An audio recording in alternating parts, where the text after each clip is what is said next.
Hello, everyone in Internet land, and thanks for coming to another episode of the Northern Lights Books Author Interview Plunge. Today's guest is John Beyer. John's three current novels are Hunted, Soft Target, and Operation Scorpion. His fourth book has just been purchased by Black Opal Books and will be available in late 2018. With titles like Hunted, Soft Target, and Operation Scorpion, you may not be surprised that John has two PhDs, but you may be surprised they're in school administration and clinical psychology, and that John was a classroom teacher, school administrator, and district administrator. Now, with all that, you may not be surprised that Dr. John also served 10 years as a street cop, training officer, and member of an elite SWAT team, which is where I suspect those plot lines come from, something we'll discuss during the interview. If they came from his teaching high school, then we got a problem. His current work in progress, VLAD, The Last Crusader, is set in Romania, where John spent the summer of 2017 doing research. Here's an excerpt.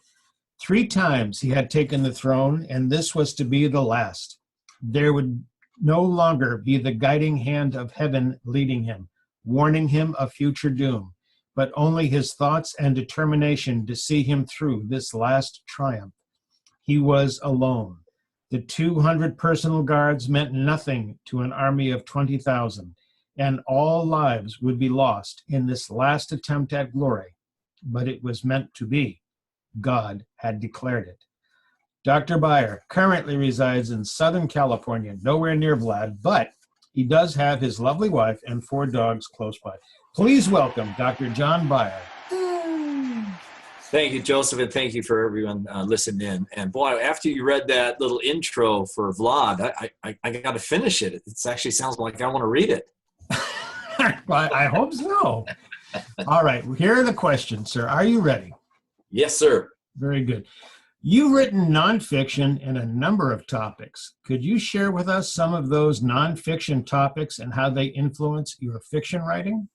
Sure. I've written for newspapers, things like that throughout the years, many, many years ago. And I really had a great gig as a writer. I wrote for a Mojave magazine up here in the high desert. We're about 60 miles northeast of Los Angeles in the high, we call it the high desert. And I wrote pieces for the magazine. I had a monthly column, and it was Toys for Men, which I was able to test drive, sports cars, motorhomes. I mean, it was so fun. And so I'd write nonfiction pieces like that. So it was a lot of fun. And then I would do interviews, restaurant reviews, which of course you always get a great meal because they want to impress you. I'm not a foodie, but I almost turned into one because, oh man, they fawn all over you. So, but it was a lot of fun writing that, newspapers. But I got into interviews because I was at a library in Lucerne Valley, which your readers have no clue where it is. It's a tiny little place about 30 miles east of us. And Ray Bradbury was doing he loved libraries. He loved libraries. And he was doing a little talk there. So I went to listen to him, of course, because I'm a Ray Bradbury fan. And as he's done, I thought, oh, God, do I have it? So I go up and I actually say, Mr. Bradbury, would you sit for an interview with me? And he goes, well, I can't sit with you because I've got to leave, but how about one over the phone? And I said, anything you want, sir. So what a nice man. And we actually kept into contact up until his death in 2012. Not like friends, but, occasional Christmas card, things like that. But he really instilled in me the few times we talked on the phone or in letters is just to keep writing. And then because he was a fictional writer, he kind of pushed me that way. He said, have you ever tried fiction? And yes, I did. And rejection, short stories, rejection, a novel called Volcano a million years ago. I even had an agent back then. He could not get that thing done. So, a story here, a story there. But then, marriage, family, life comes in, and then I worked on my doctorate, and then my other doctorate's that's the dissertation writing, which is something that I'm not sure I'd recommend. I just finished speaking with a woman today that finished her doctorate 2 days ago. She goes, how did you like writing your dissertations? I said, it was probably the most painful thing I've ever done and boring.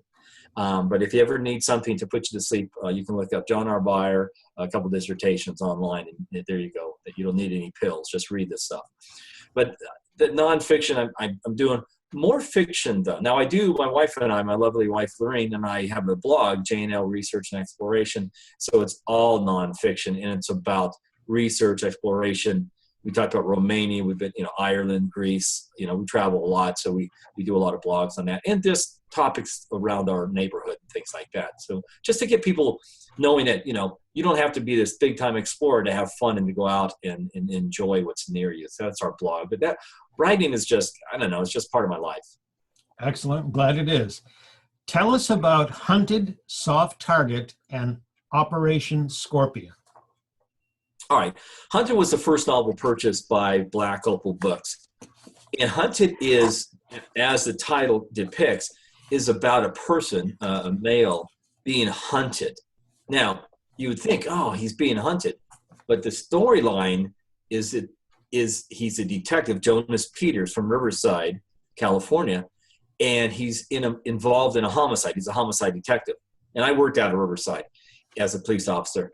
And there's a murder of his partner, which really drives Jonas crazy, trying to solve the crime. And he says something inadvertently to a newspaper reporter about the suspect, which they haven't found yet, which ticks off the suspect. He reads it in the paper. At least he's a literate bad guy. So he reads it in the paper, and he says, I'm going after Jonas. So Jonas, who is a hunter, becomes the hunted. It takes place in Southern California, Scottsdale, Arizona. It's pretty bloody, pretty gory, but I mean, that was my first novel. And that's kind of where I came from, because being on law enforcement, SWAT, things like that, I mean, that's what you kind of deal with. And then we go into Soft Target, and being a school administrator and a district administrator, I went to a lot of comments about school safety, things like this. And this is after Beslan in 2004 in Croatia, outside of Russia, that horrible first day of September, elementary school in Beslan, the moms and dads were taking their children, the little guys, K through 6, to school. Islamic terrorists came in, took the school, and held it for 3 days before the what we would call our SWAT, Special Forces from the Russians, went in and took back the school. But anywhere from 350 to probably 550 children and adults were murdered by those terrorists. It was unbelievable. I heard that from Colonel Grossman, who is a speaker plus a retired military colonel, and he started the idea of killology, what people that have to kill people go through, the mental stress and all this. And he gave a speech about that. And it triggered something like, thank God it hasn't happened. And we've had too many school shootings, too many. But what would happen if an organized terrorist group took over a middle school in Southern California? And that's where Soft Target came, because schools are our major soft targets, because nobody's allowed to carry a gun there. Most schools don't have security. Obviously, teachers don't carry guns, principals. So I thought, what would happen? So I took it from 2 points: law enforcement trying to take back the school, and the terrorists, what are they thinking as they're taking the school? So you have two different parties there talking about it and doing. And Yuri Shakrov, Russian obviously, was involved in the Beslan, and he is now got himself involved in helping the Americans take back this school from the terrorists. So from there, we go to Operation Scorpion, who I introduced Frank Sanders, another detective who knows Jonas Peters. It's like a big happy family. They all work together. And like a lot of cops, ex-cops, they become private detectives or lawyers. Okay, I don't know why. Or teachers. There you go. And serving the public. That's what we do. And so Frank Sanders is a private detective. And it's a more lighthearted in a way, but still law enforcement backed. And what it is he gets a case as a private detective to find the father of this beautiful woman, rich woman. And he goes, and it turns out not to be what it is, almost turns into an international crisis with a terrorist group making dirty bombs, and where it's hidden in Southern California, Mojave Desert. Something like Fort Irwin, Area 51. It's a fictional place, but trust me, I've been out there, Area 51 area and Fort Irwin, and those places do exist, and they are scary. People actually do sit up in white cars looking at you through binoculars. Yeah, and there's signs saying lethal force will be used. So take it seriously. I'm glad you're still here. Yes, Can you me too. preview, without spoilers, some of the book recently sold to Black Opal Books? Inquitos, yes. And the working title is Inquitos, The Past Can Kill. In that book, I bring Jonas Peters and Frank Sanders in together, working together to solve a terrorist bombing in Riverside. Now, it's not Islamic, it's totally different, but it's a terrorist bombing in Riverside, and they work together. But Jonas actually has to go back to the Amazon in Peru, because back in the late 90s, he worked there trying to knock out some of the Colombian cartels with a multinational force working with the Peruvian government military. And we actually spent a month in Peru three years ago, 3-4, time goes by so quickly, 3-4 years ago. And it was, my wife said, the best trip she'll never go on again, because staying in the actual Amazon in the jungle is rather spooky. There's no air conditioning, no ice. Water in the restrooms might come out. Rains every day, so you have plenty of water outside, and there are insects the size of your fist, and there's snakes. And I liked it. It was, swimming in the Amazon with a piranha. That was a lot of fun. Yeah. Yeah, I'm sure. Your current work in progress, VLAD the Crusader, that seems like a departure from your previous titles. So how did that come about? How do you go from Riverside and terrorist plots to VLAD? Well, I've always been a history buff. My father was a history teacher in college. I mean, he was military, but history teacher. And I've always been fascinated by history. And Vlad Dracul is the main character. So he's from Wallachia. We always think he's from Transylvania, but he's actually from Wallachia in Romania. He was a 15th century prince, and that's who Bram Stoker modeled his character Dracula after. So I always thought, wouldn't it be interesting if Vlad wasn't who we think he was, this brutal, murdering tyrant? Well, I started writing the book before going there, because Stoker never went to Romania, and obviously his book is well known, Dracula. So I thought I can do the same thing. So I started writing it, and I kind of went from the communist kind of idea, thinking Romania is still kind of a communist, even though the communism left in 1989. And so I'm writing this dark piece about this modern day researcher there, and it's raining, and the people aren't friendly. I'm thinking, I don't know. Because my research on Romania, people seem awfully friendly. So didn't take much, but I convinced my wife to go in the summer of 17 to Romania, to Bucharest. And Joseph, I had to come back, do some soul searching, because the Romanian people, unbelievably loving, caring, warm people, help you out. The food's great, sunny skies. It does rain sometimes, but sunny. I mean, it's beautiful. So I thought, you've got to do a lot of rewriting. So in fact, I'm rewriting right now. I'm on page like 84 last night. And I've replaced pretty much every page I wrote. And I'm not even to Vlad yet. This is just a researcher getting done. But he's going to become he was actually the last crusader with the Pope in Rome. The rest of Europe was infighting. The Ottomans were coming across to take over Europe. Nobody's watching the back door, whereas Romania is on the Black Sea. Vlad was the only one there, totally outnumbered. But because of his cruelty, which was, I hate to say it, proper for that time, he stopped the Ottoman Empire from taking over Europe. And that's why I think he's the last crusader. What's it like having produced 80, 90, 100 pages and then finding out, screw, damn, crap?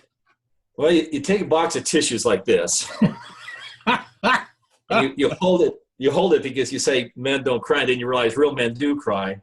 You have a couple of ales, and then you hit delete. Okay, good enough. Yeah.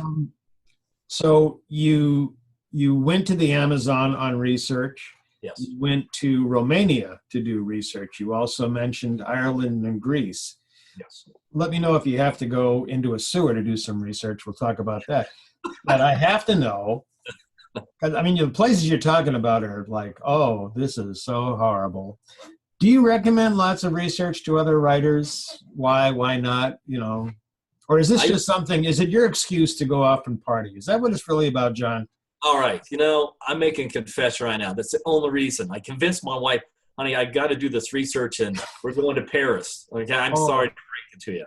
And she said, no, please don't take me. Well, she thought it was Paris, Texas. But when I said France, she was okay. She was okay. Yeah. No, I'd like to go to Paris, Texas. I'm sure it's nice. No, I think as a writer, if you don't research, I think it's not right for your readers, because your readers expect what they read from you to be factual. And even though I write fiction mainly now, it better be factual. So if I'm talking about, say, Operation Scorpion, if I'm talking about the Mojave Desert and a chase scene and being chased by an Apache helicopter, I take my four-wheel drive, I go crazy out there trying. What's it like to drive out there like that? What's it feel like to sleep under the stars, to be looked at? What's it feel like to be in the Carpathians at night, listening to the sounds and all that? I think you need that for your reader. I think it's an injustice, my opinion, not to do the research. I've read some novels and I'll be reading them and all of a sudden something will click, especially about weapons. And I'll go, not the right year for that weapon. And I ask Mr. Google and I check it out. And sure enough, the writer did not research. He was off a decade for a weapon. And it just kind of, maybe most people don't notice. People like me that are kind of geeks do. No, I agree with you. I think research is terribly important. And the only thing that a lot of times will hold a beautiful piece of fiction together is the facts you use to back up the fiction. So exactly. I agree with you totally. Exactly. Okay, so school administrator, teacher, SWAT team member, you've had a varied career. You've done all this stuff. What's number one on your bucket list? What's the one thing you have yet to do that you want to do? And you can't say go to Paris. That's not allowed. I've been there already. Texas or France? Both. I know. I've been to Texas, not Paris, though. France a few times, yeah. I don't know. Probably, obviously keep writing. I'll always keep writing. And just keep traveling. I don't know if I have an actual bucket list of thing, but I just want to keep traveling, researching. I love researching, finding out new things, and then exploring those things. I'm even trying to convince my wife to go down to South America where Butch Cassidy and Sundance, ended up in Bolivia. I think it'd be great. We went to Bolivia to the Fountain of Youth. It obviously didn't do a lot for me. My wife is marvelous, but mine, I think, went backwards. But, I want to go, and thanks for that. You can disagree. No. What are you saying, John? You're kidding me. My God, no. All right. You know what I really like to do? I've always thought, I'm a Steinbeck fan, John Steinbeck. And he wrote a book called The Sea of Cortez. And him and his friend Doc Ricketts, in 1940, took a 76-foot boat, the Western Flyer, from Monterey, California, to Baja, up the Gulf of California, or the Sea of Cortez, which I like to say, it sounds so much more romantic, than the Gulf, Sea of Cortez. People love that sound. And then I would love to replicate that. And I don't know if you know that, but the Western Flyer is actually in Seattle, and they're refurbishing it. And I think they're planning on making that trip. I would love to thumb a ride on it, but I'll settle for a smaller boat if any of the viewers out there would like to donate a 76-foot boat so I can replicate that trip. But I would love to say, what was it like when you went around because I've been to Baja, I live in California. Mexico's right there. And all the way to Cabo San Lucas. Cabo San Lucas is all hotels and restaurants, blah, blah, blah. Well, at his time, it was San Lucas. And it was just this little outpost that you had to roll your boat in to get gas fuel. I'd love to see this. So that's really my bucket list. I'd love to do that, but I don't know. That's a 6-week journey, and I get plenty of time. It's research.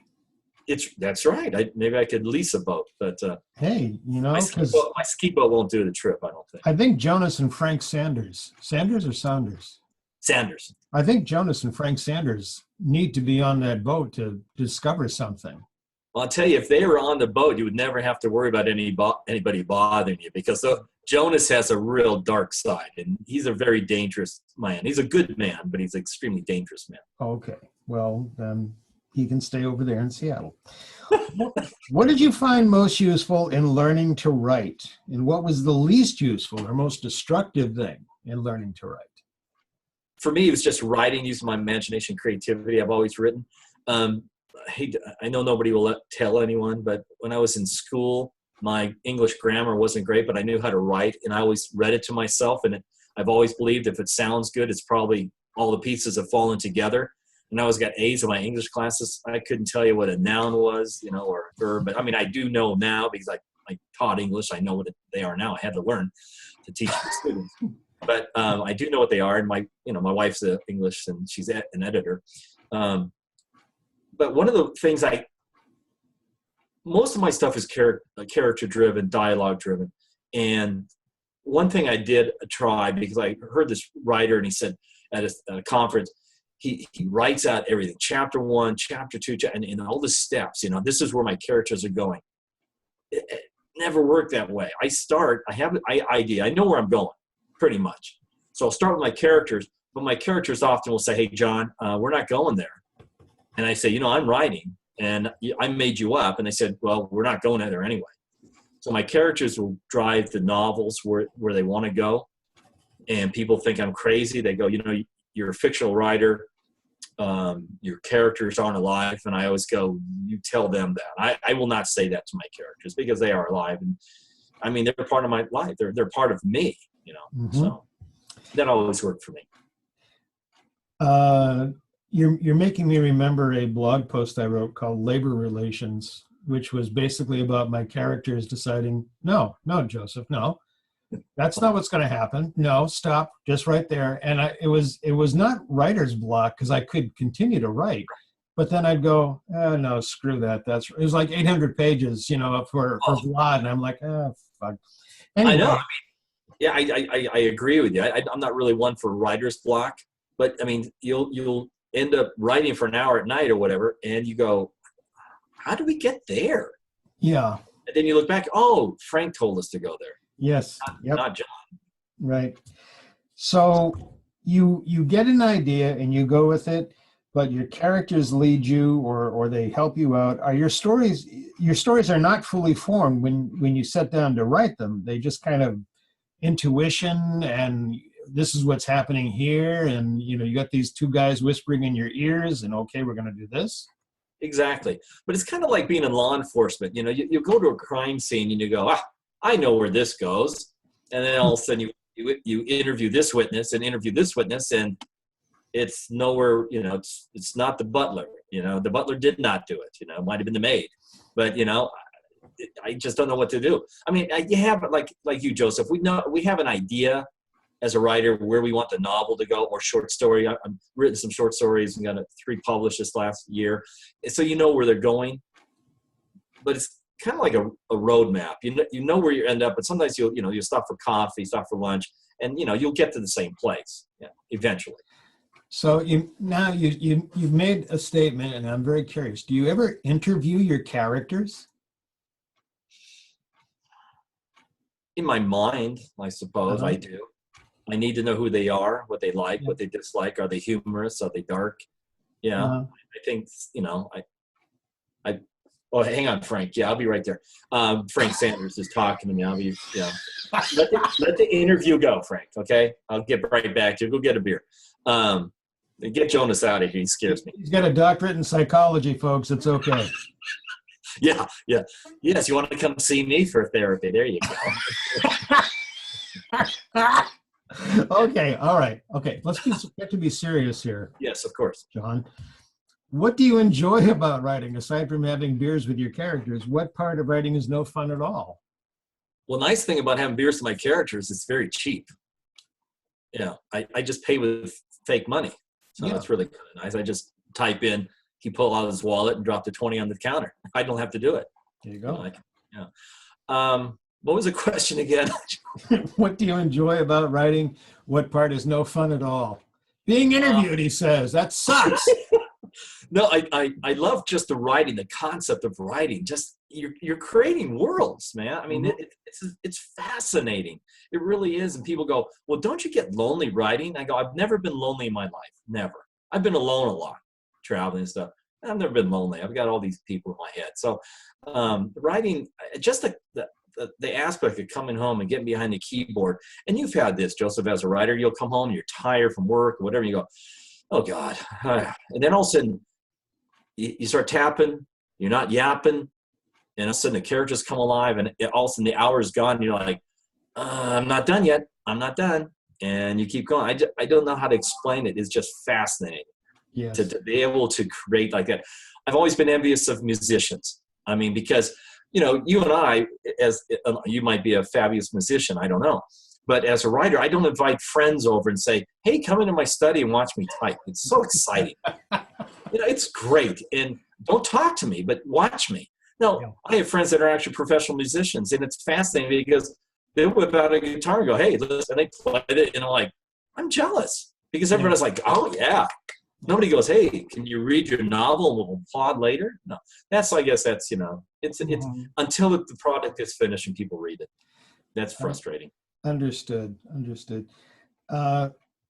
Okay, so some day in the week occurs, and you and Frank and Jonas are all sitting around on your back porch or wherever, looking over the desert, whatever. What are you guys talking about?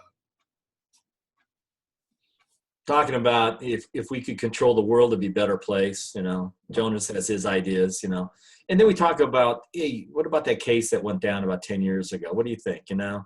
We talk about future cases they may be in. I actually had an interviewer once ask me, are you done with Jonas? I said, yeah, Jonas is really retired after Inquitos. He's retired.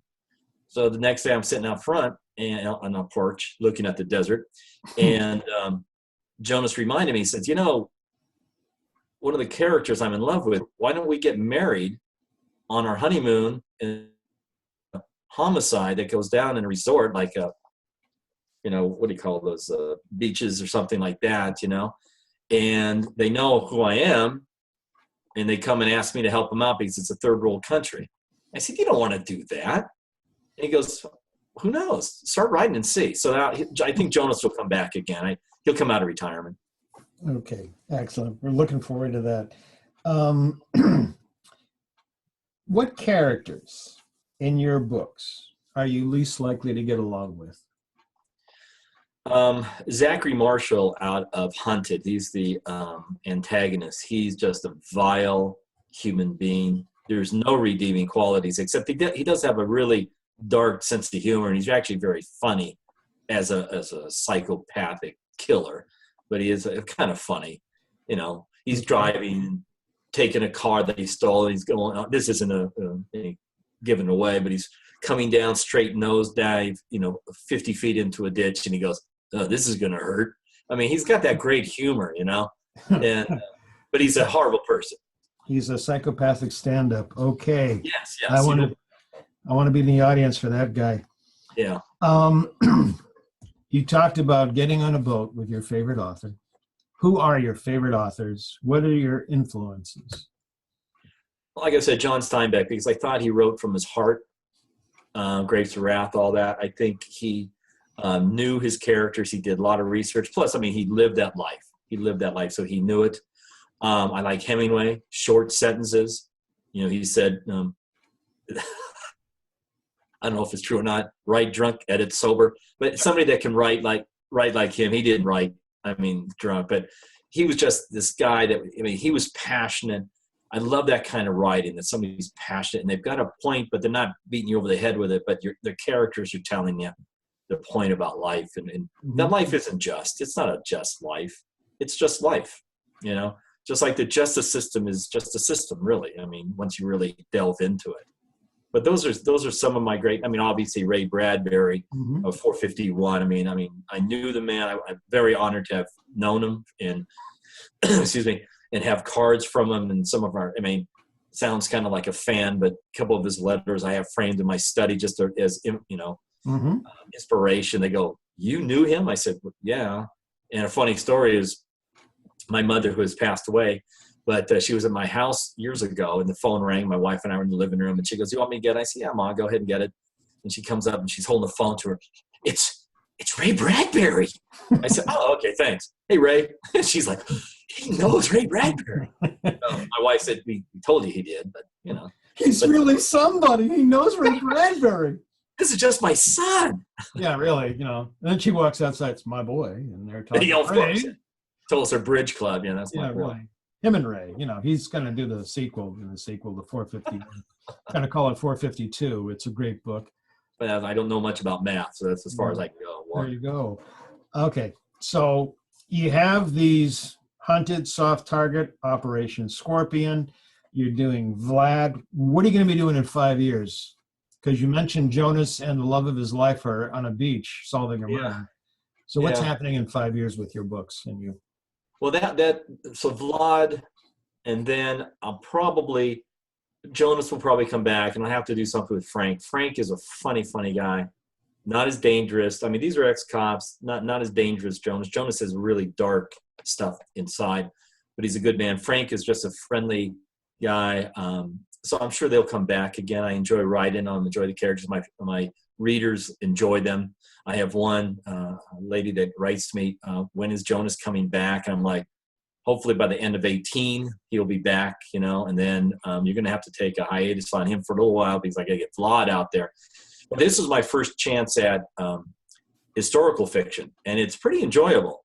So I'd imagine in 5 years that we'll do some more forced research somewhere in Europe or somewhere, you know, to pick another character and make them who they don't, the general public doesn't think who they are. Mm-hmm. That's a great thing about fiction. I mean, you can do whatever you want. You can create whatever world you want. Then when you throw history in it and you've got dates and you have real names, they go, wow, this is really cool. So 5 years, I'll be sitting behind the keyboard or whatever technology we have. I don't think I'll ever speak into the computer. I don't know. That seems way too much for me. Yeah, because what are you doing right now? But anyway, just talking to the computer with this. Thanks for correcting me there in front of, you know. I know. I was correcting myself. Yeah, that's right. Hey, you're the guy with two PhDs, right? Yeah, it just means I have tenacity to finish them, really. I'm not going to say a thing. What advice would you give to other writers, Dr. John? Number one, don't give up. Okay? Just keep writing. Don't believe in writer's block. Just write. And you can always throw out tomorrow, but you know, you got to write every day if you can. Or say 5 days a week. You got to write at least an hour, 5 days a week. I do that. Sometimes it'll turn out to 2 hours. I try to save the weekend for family and friends. Okay. So I try to write at night. I kind of like writing at night, but some people like writing in the morning. That's fine. Whatever is best. Always write. If you want true criticism, don't give it to your mom. Don't give it to your friends, because they will probably tell you, this is great writing, and it probably is bad.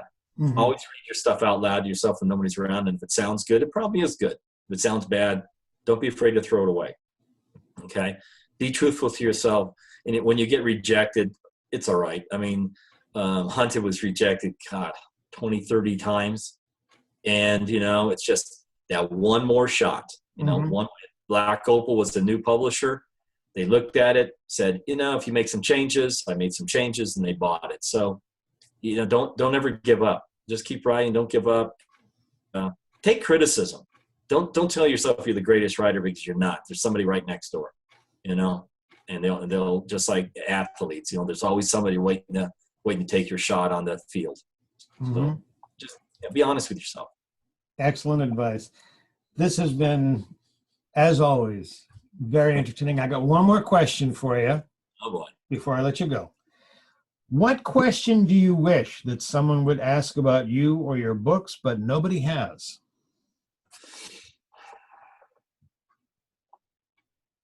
People ask me why I haven't written, because of my doctorate in education, why I haven't written educational books, you know, like management, because I was management, both at the school site and district site.